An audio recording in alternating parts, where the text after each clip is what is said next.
আজকে chilli এগের recipe তোমাদের সঙ্গে শেয়ার করব। চলো ঝটপট রেসিপিটা দেখে নাও।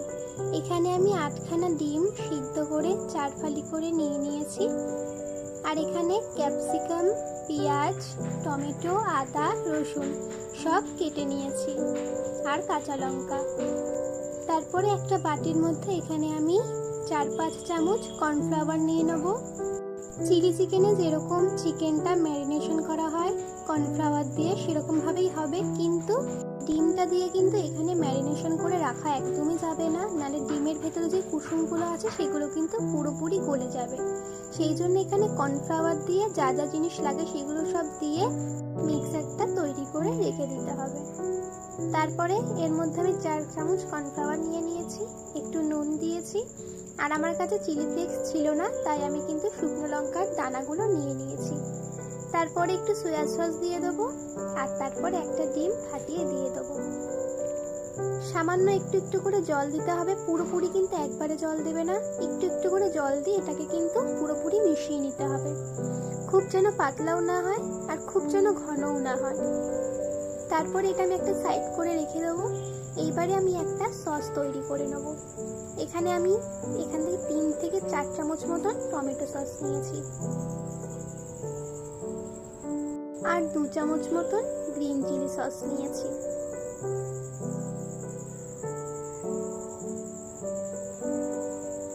আর এখানে দিয়ে দিচ্ছি একটু সয়া সস 2 চামচ মতন, আর এখানে 1 চামচ মতন ভিনিগার ব্যবহার করেছি। তোমরা যে একটা জিনিস লক্ষ্য করবে, ভিনিগার কিন্তু বেশি দেওয়া যাবে না, নাহলে কিন্তু পুরোপুরি টক হয়ে যাবে, তাই ভিনিগারটা সব কিছুর থেকে একটু কম দিতে হবে। এখানে এটা ভালো করে মিক্স করে একটা সাইডে সরিয়ে রাখবো। এবারে কড়াইতে ভালো করে তেল দিয়ে দেবো।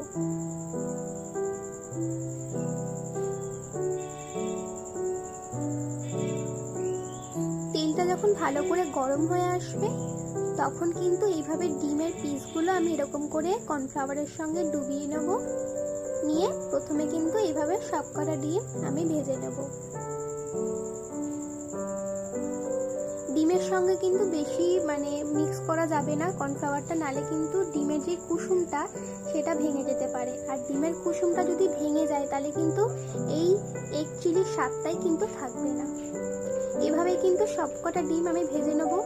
তোমরা কিন্তু একদম ভয় পাবে না, ভাববে না যে এটা পাতলা হয়ে গেছে ব্যাটারটা, একদম ভয় পাবে না, কারণ এই ব্যাটারটা কিন্তু এই ডিমটা কিন্তু দুবার করে ভাজতে হবে, ডবল কোটিংয়ে ভাজতে হবে।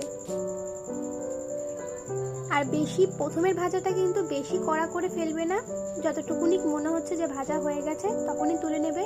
বেশি লাল লাল করে প্রথম দিকটা কিন্তু একদমই ভাজা যাবে না। ডবল কোটিং যখন হবে তখন একটু ভাজলে কোনো সমস্যা নেই।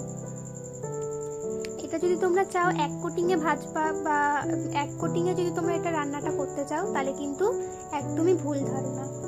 নাহলে কিন্তু 1 কোটিংয়ে করলে কিন্তু ডিমটা যখন তোমরা সসের সঙ্গে যখন মিক্স করবে তখন কিন্তু পুরোপুরি ডিমটা ভেঙে যাবে। সেই জন্য অবশ্যই কিন্তু তোমরা ডবল কোটিংয়ে ডিমটা ভেজে নেবে। ডবল কোটিংয়ে ভেজে নিলে কিন্তু স্বাদটাও ভালো লাগে খেতে, আর ডিমটাও কিন্তু ভাঙে না।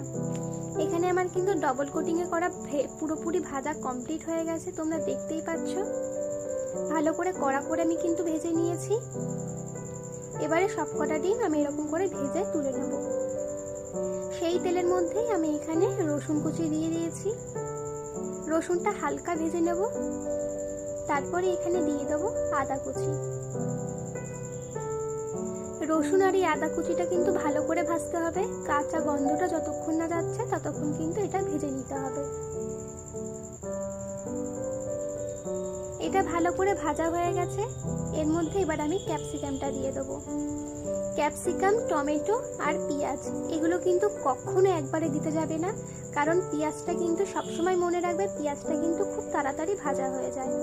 টমেটোটাও কিন্তু খুব তাড়াতাড়ি ভাজা হয়ে যায়, কিন্তু ক্যাপসিকামটা একটু লেট হয় ভাজতে, সেই জন্যে সবসময় ক্যাপসিকামটা আগে ভাজবে। ক্যাপসিকামটা ভালো করে ভাজা যখন হয়ে গেছে তখন এবার আমি পেঁয়াজটা দিয়ে দেবো। ভালো করে এটা ভাজা ভাজা করে নিতে হবে। ক্যাপসিকামটা ভাজা হতে হতে কিন্তু আমাদের পেঁয়াজটাও ভাজা হয়ে যাবে। ভালো করে এটা ভেজে নিয়েছি। এইবারে কিন্তু আমি এখানে টমেটোগুলো দিয়ে দেবো। আমি কিন্তু ক্যাপসিকাম আর পেঁয়াজটা বেশি ব্যবহার করেছি, আর টমেটো কিন্তু আমি খুবই অল্প ব্যবহার করেছি, কারণ টমেটোও টক হয় আর এর মধ্যে কিন্তু ভিনিগারও পড়বে। টমেটো যদি বেশি দিতে হয় তাহলে কিন্তু ভিনিগারটা একটু কম দিতে হবে, নাহলে কিন্তু টক হয়ে যাবে। তারপর এখানে কটা কাঁচা লঙ্কা আমি মাঝখান থেকে চিড়ে দিয়ে দিয়েছিলাম। এবারে আমার সবকটা সবজি ভালো করে ভাজা হয়ে গেছে। আর সবসময় মাথায় রাখবে, চাইনিজ খাবারে কিন্তু এই সবজিগুলো বেশি ভাজা যাবে না, একটু হালকা সামান্য কাঁচা কাঁচা থাকে। এইবারে আমি যে সসটা রেডি করে রেখেছিলাম আগে, সেই সসটাই কিন্তু আমি এবারে দিয়ে দেবো।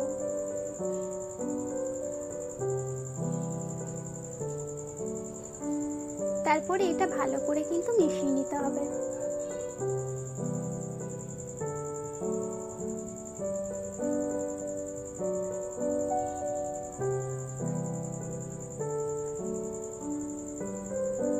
সসটা কিন্তু আমার ভালো করে মেশানো হয়ে গেছে।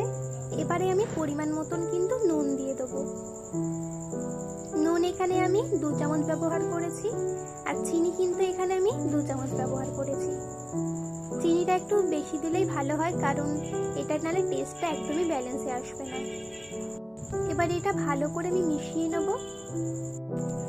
তারপরে এর মধ্যে আমি একটু রেড চিলি পাউডার দিয়ে দেবো, 1.5 চামচ মতন।